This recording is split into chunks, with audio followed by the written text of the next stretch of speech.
Pozdrav svima, dobrodošli ponovo na moj kanal. Danas nećemo pričati o duhovnosti, da se ne bi svi razbježali sa moga kanala, nego imamo jednu zanimljivu temu, vjerovatno možda nikad niste ranije istraživali, ali meni je donijela olakšanje, balans, bolju probavu i mirniji život. Naravno, radi se o krvnoj grupi A, ishrana, zdravlje i energija. Već sam vam prije snimala videa kako je meni prehrana donijela poboljšanje mog i kvalitetnijeg života i kako sam riješila te neke nerazjašnjene bolesti.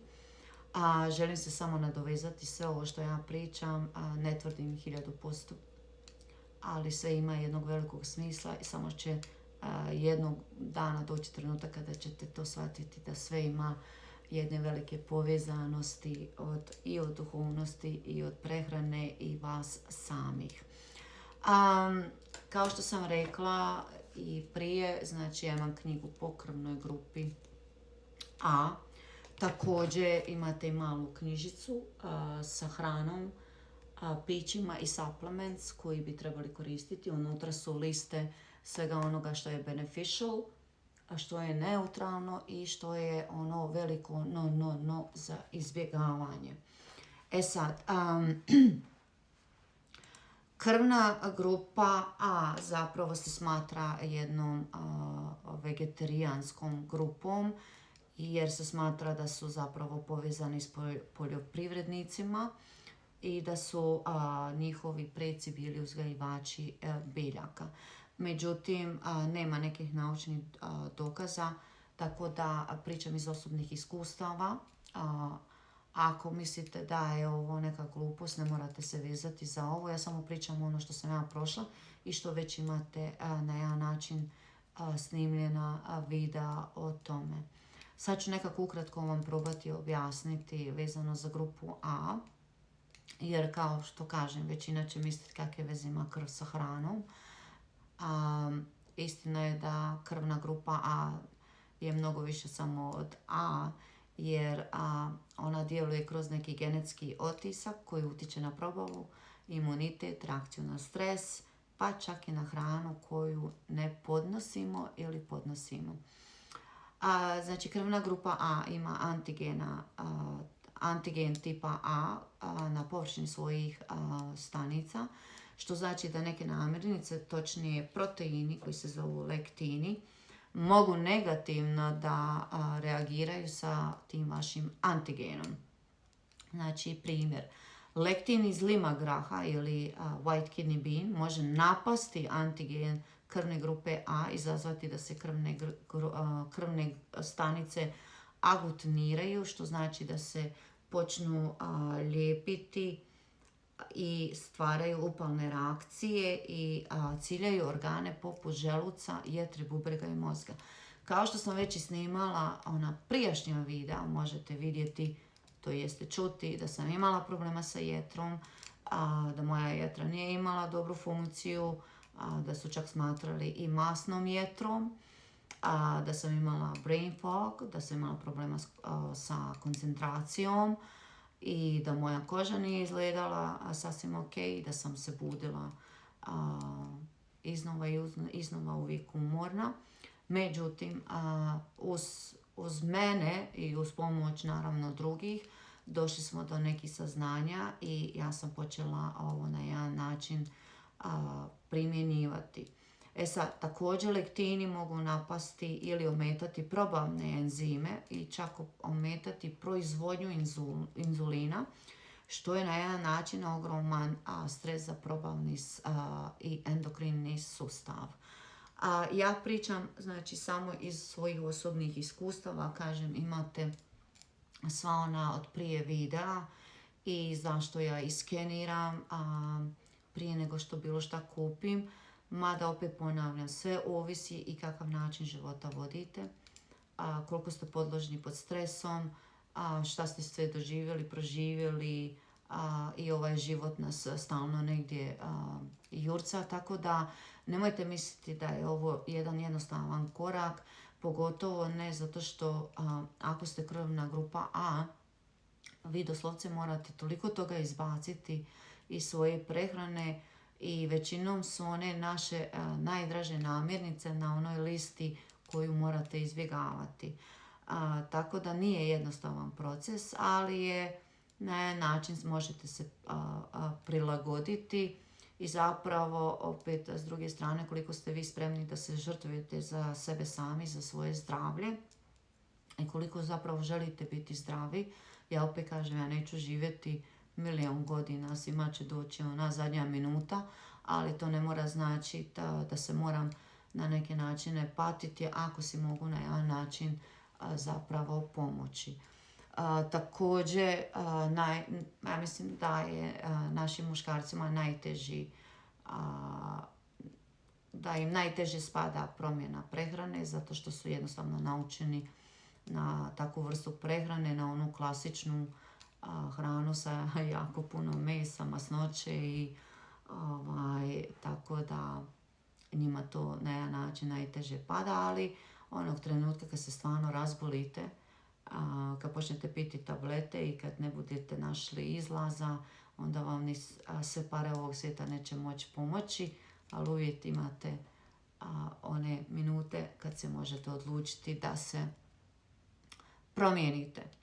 Sad, također naša crijeva su kao neka ekološka zajednica, domaćini 1000 bakterija, bakterijskih vrsta, neke dobre, neke loše. Krvna grupa A ima antitijela prisutna u crijevima i mnoge bakterije zapravo koristi upravo molekule krvi kao svoj izvor hrane. Ako jedete hranu koja nije kompatibilna sa vašom krvnom grupom, vi doslovce hranite one bakterije koje stvaraju upale, nadutost i umor. Na jedan način, ja kad sam krenula sa tim eliminiranjem namirnica, došla je ogromna razlika, kao što sam već i objasnila. Lakša probava, manja nadutost, bolja koža, više energije i naravno na jedan način mozak vam procvjeta, što se vidi iz priloženog. Tako da, evo, pričam iz svog nekog osobnog iskustva. Sad ću vam probati na jedan način zapravo objasniti koje su beneficial namirnice za krvnu grupu A, to jest preporučene, jer se smatra zapravo da krvna grupa A ima sporiju probavu i nizu razinu želučane kiseline, pa je najbolje za nas probavljati laganu biljnu hranu, znači povrće, brokula, špinat, mrkva, luk, češnjak, kelj, celer, voće, ananas, borovnice, trešnje, smokve, limun, grape, proteini, tofu, tempeh, sojine prerađevine, mahunarke, leća, crni grah, žitarice, zob, proso, heljda, riža, orašasti plodovi i sjemenke, bademi, orasi, lanene sjemenke i čija, ulje, samo maslinovo ulje, ekstra djevičansko i laneno ulje. Namirnice koje treba izbjegavati jer mogu izazvati upale, probleme sa probavom i hormonalnu ravnotežu, također se borim i sa time. Znači, izbjegavati crveno meso i svinjetinu, teško se probavljaju i stvaraju toksine. O tome sam i pričala u prijašnjim videima da je moja krv skupljala toksine. I naravno, kad krene jedan proces, imate drugi proces i tako dalje i tako dalje. Također mlijeko, mliječne proizvode, jer većina osoba sa krvnom grupom A ih teško probavlja, pogotovo kravlje proizvode, kozije mlijeko, kozije sirevi su neutralni, ja ih mnogo koristim u svojoj prehrani. Također izbjegavati pšenicu, bijelo brašno jer mogu izazvati probavne tegobe i umor. Industrijska hrana i prženo, visoka razina stresa u tijelo. Noćne biljke kao što su rajčica, paprike, patliđan mogu izazvati upalne procese. Sad će me prekinuti pa ćemo nastaviti zapravo dalje, jer kažem, pričam sve iz osobnog iskustva, tako da možda nekom na ovaj način pomogne da si stvori neku malo bolju sliku vezano za Za mene najteži oblik izbjegavanja voća, zato što na listi je sve ono što volim jesti, a to su banane, dinje, lubenice, kokos, mango, naranđe, papaja i tanđerina. Također pića dozvoljena i zabranjena, zapravo zeleni čaj, detoksacija i smirenje. Možete poslije svakog doručka popiti zeleni čaj. Zatim biljni čajevi kao što su kamilica, džumbir, kopriva i sladić. Sokovi od ananasa, borovnice, limonada bez šećera. Topla voda s limunom idealna ujutro za probavu. To sam već i snimila video na moje jutro. Svako počinje sa toplom čašom vode i iscijeđenim svježim limunom. Za izbjegavanje kava u velikim veličinama stimulira stres, opterećuje nadbubrežne zvijezde. Ja se još uvijek s time borim. Gazirana pića, energetska pića zapravo stvaraju kisele reakcije u tijelu. Alkohol, posebno jaka pića, ali može se popiti crveno vino. Ja pijem sangriju jer jednostavno vino mi nijedno ne odgovara. Alkohola, bože moj, popiješ ga nekad, ali zapravo poslije svih onih putovanja i u zadnje vrijeme nekih bolesti na putovanjima, zapravo ne smijem piti više nikakve koktele koji su puni šećera i koji imaju gazirana pića, nego jednostavno sam otkrila da Jägermeister, tequila i Amaro jednostavno nekako malo bolje utiču na mene nego sve oni šareni kokteli.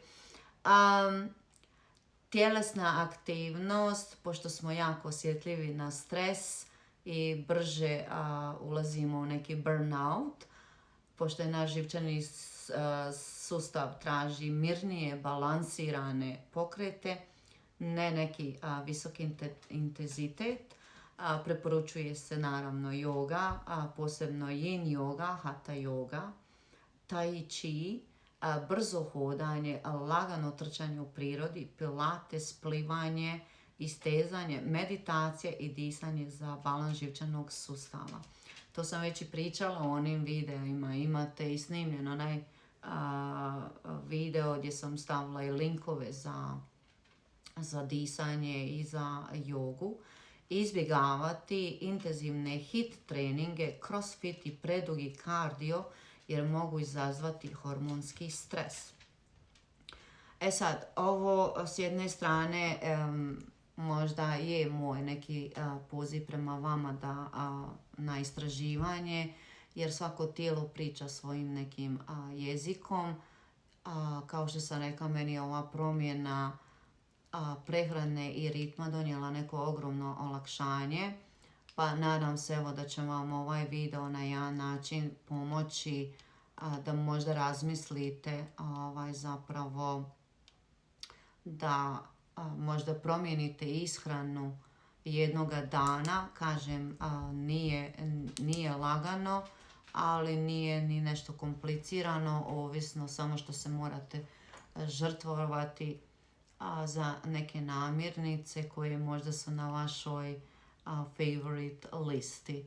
Evo, nadam se da vam je se svidio ovaj video. Ja ću opet staviti linkove i neka objašnjenja za ovu vrstu prehrane. Kažem, pričam iz svojih nekih osobnih iskustava.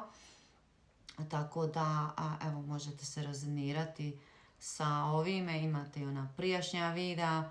Evo, pišite mi komentare šta vi mislite o ovome. Da li vjerujete u ovakve vrste prehrane ili jednostavno niste spremni za neko žrtvovanje za sebe, za svoj neki bolji, zdraviji, kvalitetniji život. Hvala svima koji me pratite, koji ste se subscribe-ali, šerate, komentirate. Kao i uvijek šaljem puno pozitivne energije, dobre vibracije, puno ljubavi i vidimo se u nekom sljedećem videu.